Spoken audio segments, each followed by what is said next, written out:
You're listening to This Week in Cardiology from theheart.org, Medscape Cardiology. This podcast is intended for healthcare professionals only. Any views expressed are the presenter's own and do not necessarily reflect the views of WebMD or Medscape. You can now access the latest in medical news on your Amazon Alexa-enabled device. Join me, Perry Wilson, every weekday morning for Medscape Medical Minute, where I highlight the top medical stories of the day. To add Medscape Medical Minute to your flash briefing, search for Medscape Medical Minute on Amazon and click Enable. Or open the Amazon Alexa app, go to Skills, search for Medscape Medical Minute, and click Enable. Then say, Alexa, what's the news? Or, Alexa, what's my flash briefing? I hope you'll join us. Hi, everyone. This is John Mandrola from theheart.org Medscape Cardiology, and this is This Week in Cardiology for June 9th, 2023. This week, I'm talking Impella, digital health, low-value processes, tricuspid valve interventions in the presence of pacing leads. First topic is an Impella Class 1 recall. Abiomed, the makers of Impella, have recalled nearly 500 of its Impella 5.5 LV assist devices due to purge fluid leaks. Look, I am no expert on the inner workings of this LV assist device, but it sounds like a severe issue because it can lead to loss of LV assistance. FDA labeled it a Class 1 recall, which is the most serious type due to the potential to lead to injury and death of the patient. Now, Abiomed has said they've received 179 complaints with 3 patient injuries but no deaths. Now, some comments. The most common uses of Impella are high-risk PCI and cardiogenic shock. This particular Impella is a small fraction of Impellas, and it requires surgical access. Now, it's only fair to say that many medical devices, probably most medical device makers, have had recalls. What's notable about an Impella recall is that it's sort of an unproven device in randomized controlled trials, and its signals in observational studies are not reassuring. Briefly, PROTECT 2, RCT, tested Impella versus balloon pump in high-risk PCI. The trial was stopped for futility and did not show a benefit in the primary endpoint at 30 days. Notable here is that the intra-aortic balloon pump had never been proven beneficial in an RCT. The IMPRESS trial, studied Impella versus intra-aortic balloon pump in cardiogenic shock after MI. No difference in mortality at 30 or 60 days. Bleeding rates were substantially higher in the Impella arm. I'll link to these studies. In 2019, I reported on a UCSF-led observational study which found after propensity matching that the rate of death in the Impella arm was 45% versus 34% versus intra-aortic balloon pump. Rates of major bleeding were 31% Impella, 16% balloon pump, respectively. Again, it's an observational study. At that same time, a Washington University-led group used an insurance database to report sort of an ecological observational study, ecological meaning before and after study, that found no improvement in outcomes in hospitals with high versus low Impella use. Those authors also found more adverse outcomes in the Impella era compared with the earlier time period, death 24% higher, bleeding 10% higher, and stroke 34% higher. Now, that's the bad news. The good news is there are a number of larger ongoing trials testing this device, particularly Danger Shock, which is a large European trial looking at Impella versus a conventional approach in patients with cardiogenic shock. Its primary endpoint is all-cause mortality. Thank you. That's the right mortality. And this trial is scheduled to be completed in January 2024, and I'll link to the clinicaltrials.gov website. Of course, the unfortunate thing is that Danger Shock comes 15 years after FDA clearance. You might wonder how that happened. Impella gained approval based on the much lower bar of 510 clearance. My understanding of this clearance pathway is that it means the device had to be shown similarly equivalent to a marketed device. And that's a reasonable pathway to have, right? Because we have a lot of things that are reasonably similar. But 510K pathways are typically used for lower risk devices, and I certainly wouldn't put Impella devices in the lower risk category. So this is another area, another area that tempts me to be cynical. This device is expensive. It's a money maker for the company. U.S. doctors earn extra productivity for its use.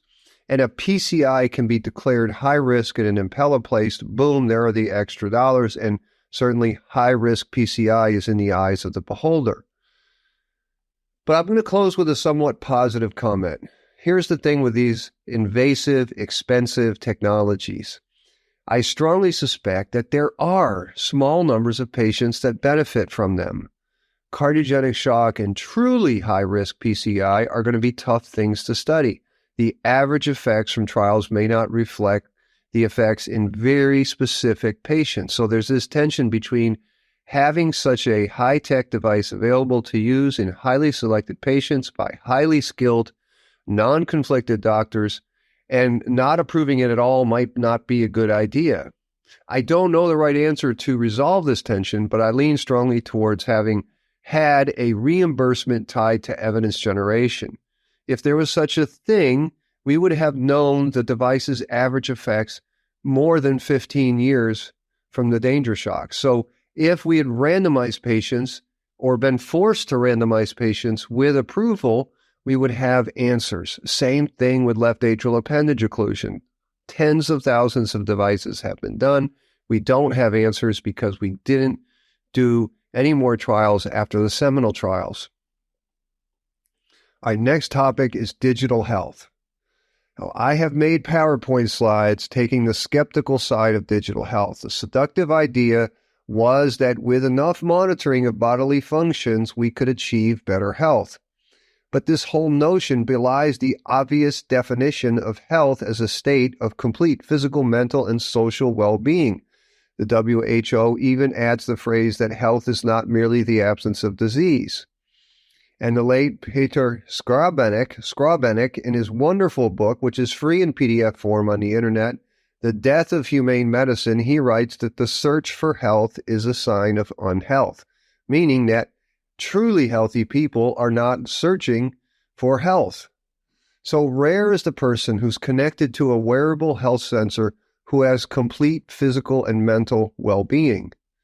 The core problem with wearables is that they are made by companies that are interested in making profit, and the numbers of healthy young consumers far outnumber older, infirm people.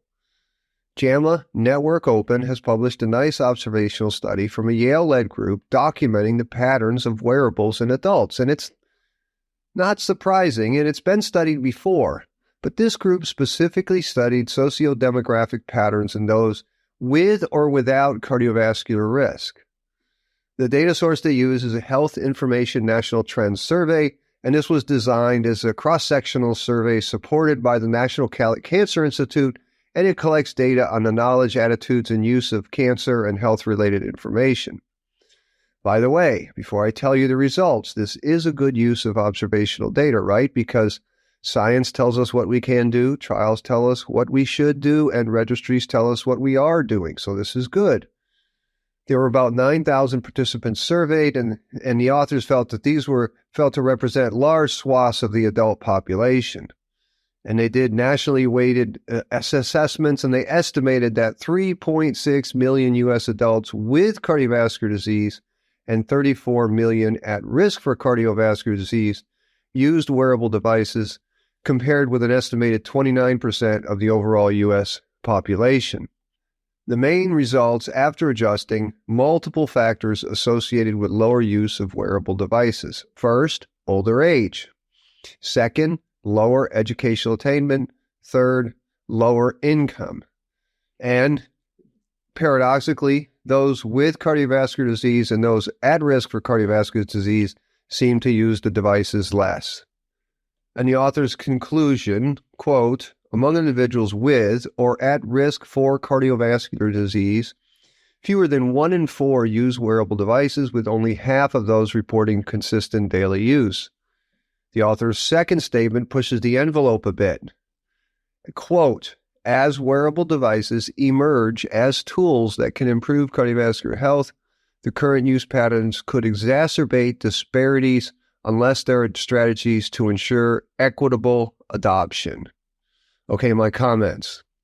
I think this is a reasonable kind of study to do and publish. I say it that way because it comes as no surprise that digital health is used less often in people who stand most to benefit from it. But without data, of course, that would just be a podcaster assuming something was so, and that's very low-level evidence. Observational data like this is good for telling us what is actually happening. This data confirms that wearable sensors are being used in people least likely to benefit.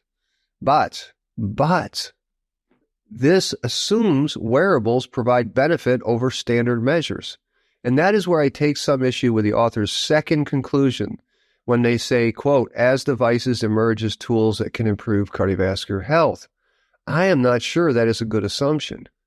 Take, for example, AFib screening. Now, AFib screening has been studied in randomized controlled trial fashion, and it's been studied with the absolute best screening device, the implantable loop recorder.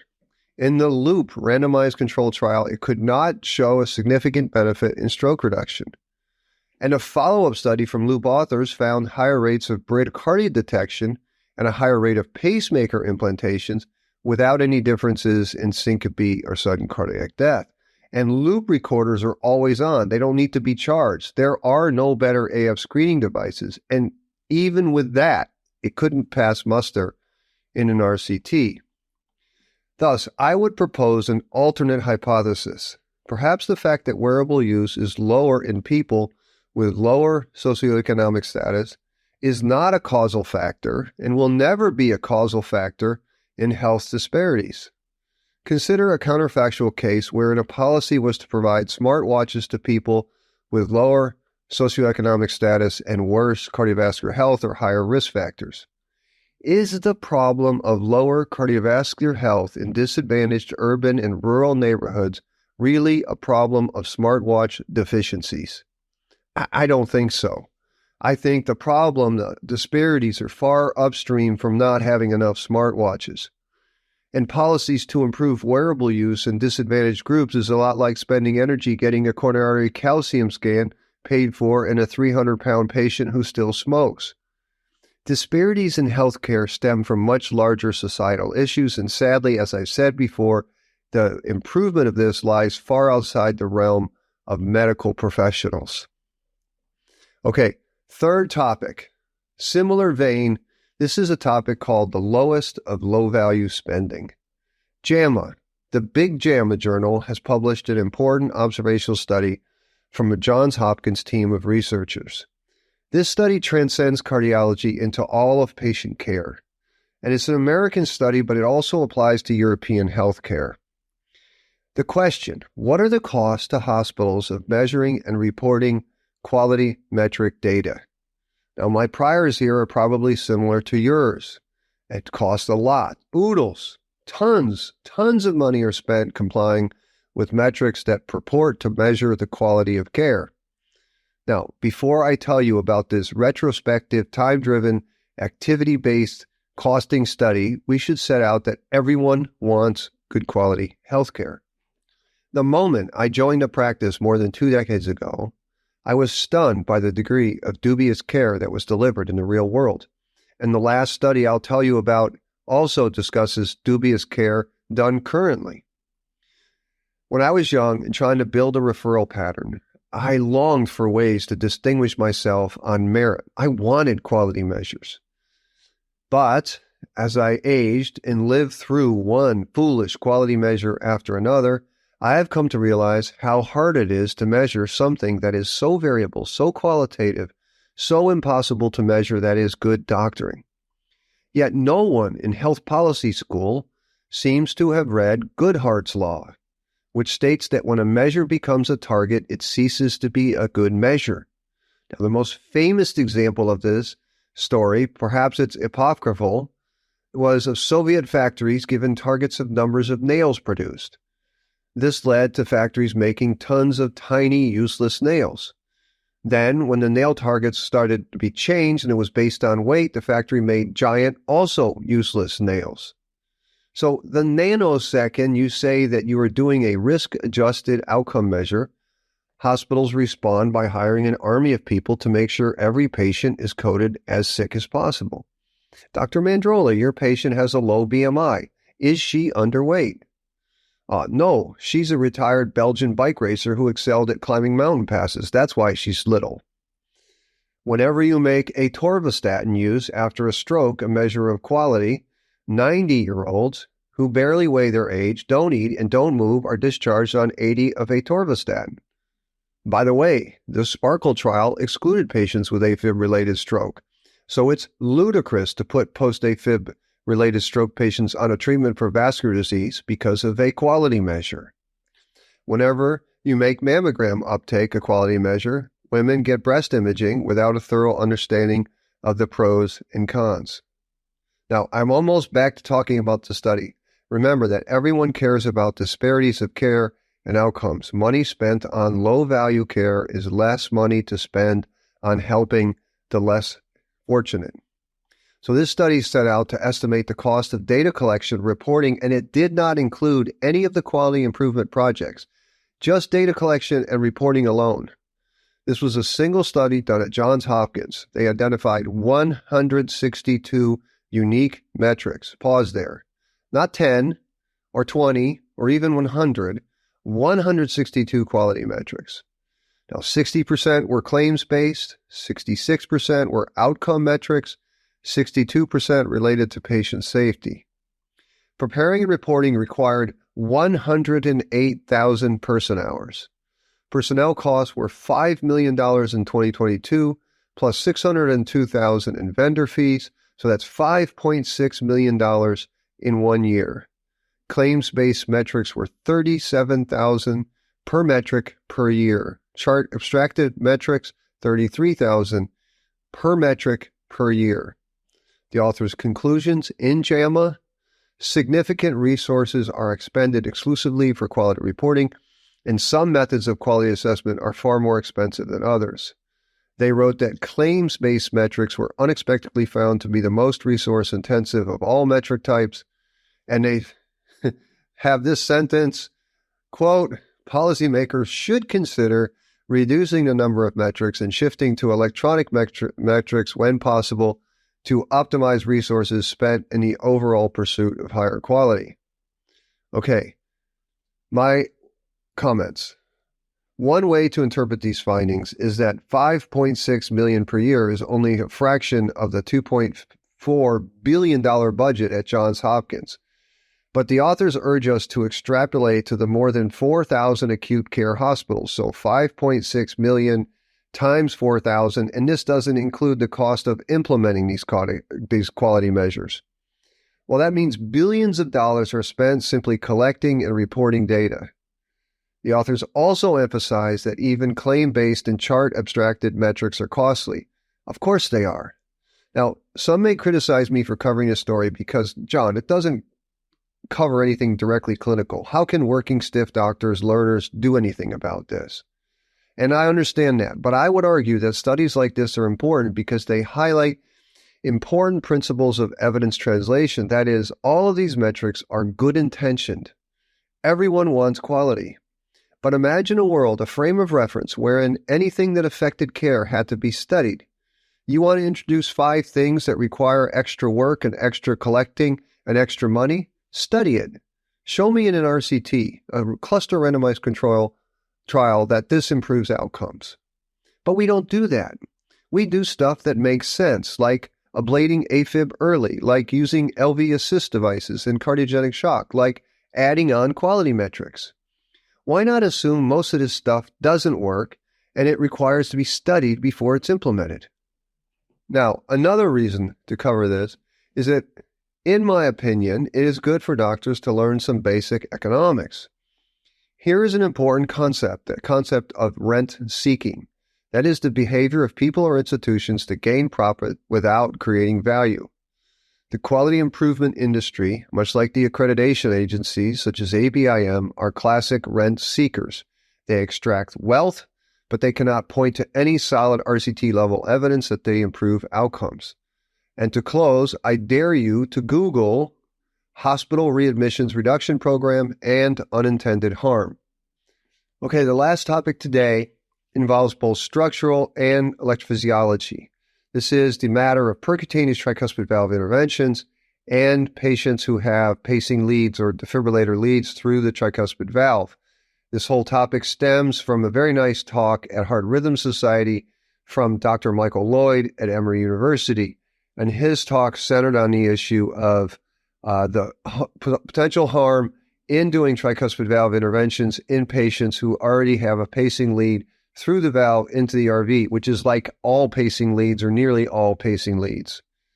Now, the first question that he addressed is how much damage does a pacing lead, a typical pacing lead, put through the tricuspid valve into the RV and do? And there is some data, some very weak data, suggesting that pacing leads worsen TR.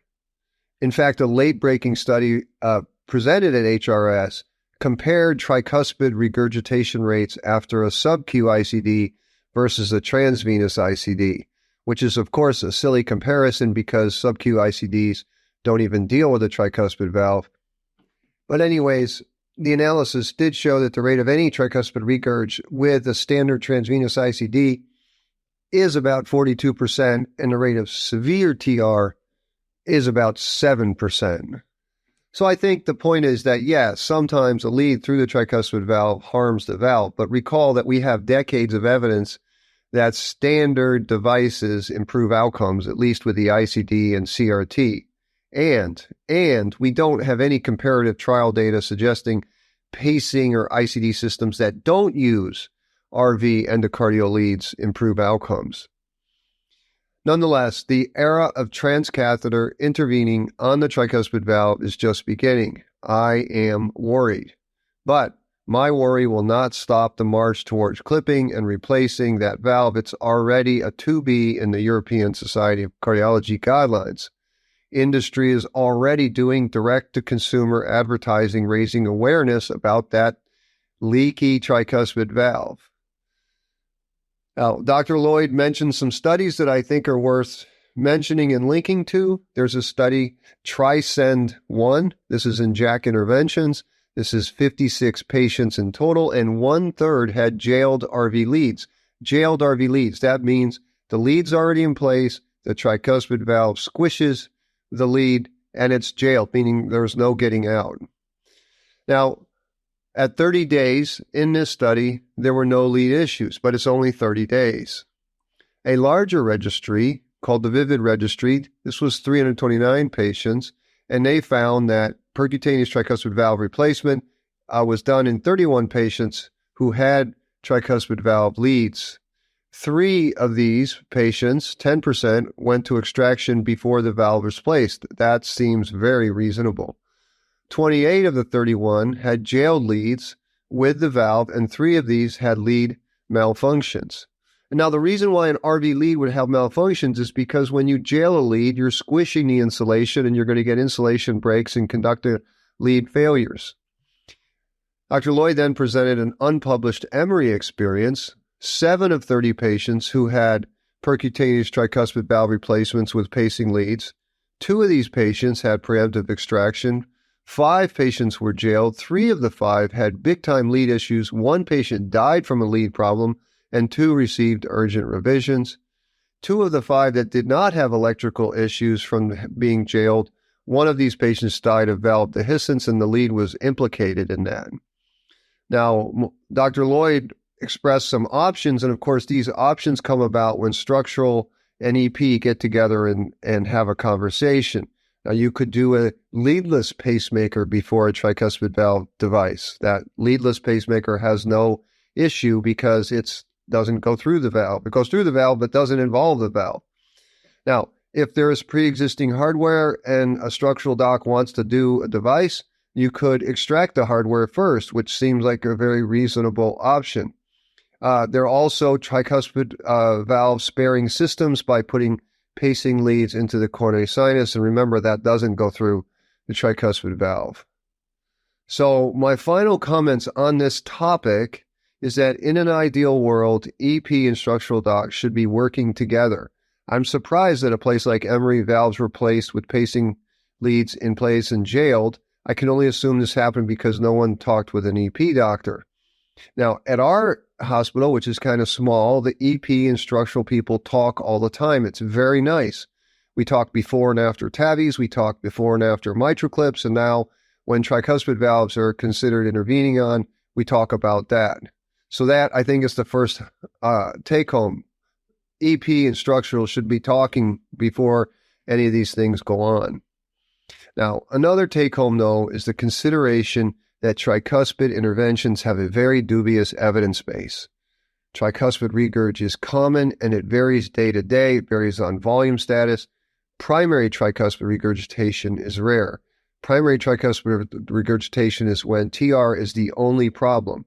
Most patients with TR have other problems, valve issues, heart failure, or other things. And when these other problems are corrected, the TR gets better. In other words, TR is often a sign of other things rather than a primary issue, like atrial fib, for instance. Now, I've previously covered the sort of seminal trial on this matter, and this was the Triluminate trial. I covered this in the March 10th podcast. This is the major RCT in the tricuspid valve replacement space. New England Journal of Medicine published it, and it was technically a positive trial. But it is one of those cynic-inducing trials. Industry sponsored it and designed it, I think, to be positive. And it's very, very sad. 350 patients in Triluminate with severe TR. One group got the percutaneous valve, the other group didn't. There was no sham arm. The primary endpoint was a composite of many things: death, need for tricuspid valve surgery, heart failure hospitalizations, or quality of life by the KCCQ. And there was no difference in any of the hard outcomes, but positive on the KCCQ. Again, quality of life is an important outcome, but it belies science to measure a subjective endpoint when one group gets an invasive procedure and the other group gets none. And I mention Triluminate again because it's important, especially for young doctors, to remember the pivotal trials on how practice patterns get established. Given the financial rewards to doctors and hospitals, and the direct-to-consumer ads, and the commonness of TR, and the doctor's love of doing procedures, the percutaneous tricuspid valve replacement stands to grow into a very common procedure, but we should always remember it was a broken study that got it all established.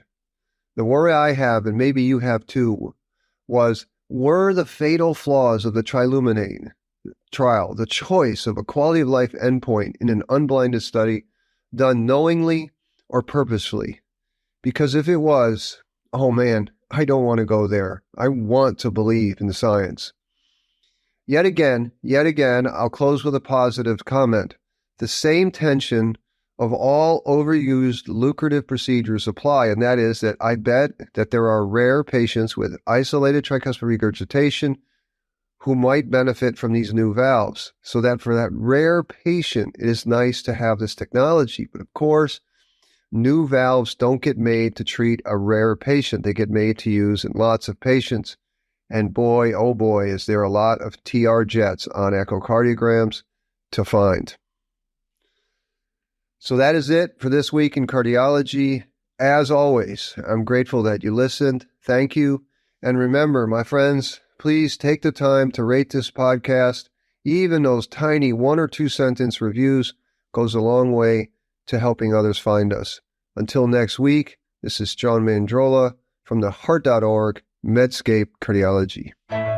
You're listening to This Week in Cardiology from the Heart.org Medscape Cardiology.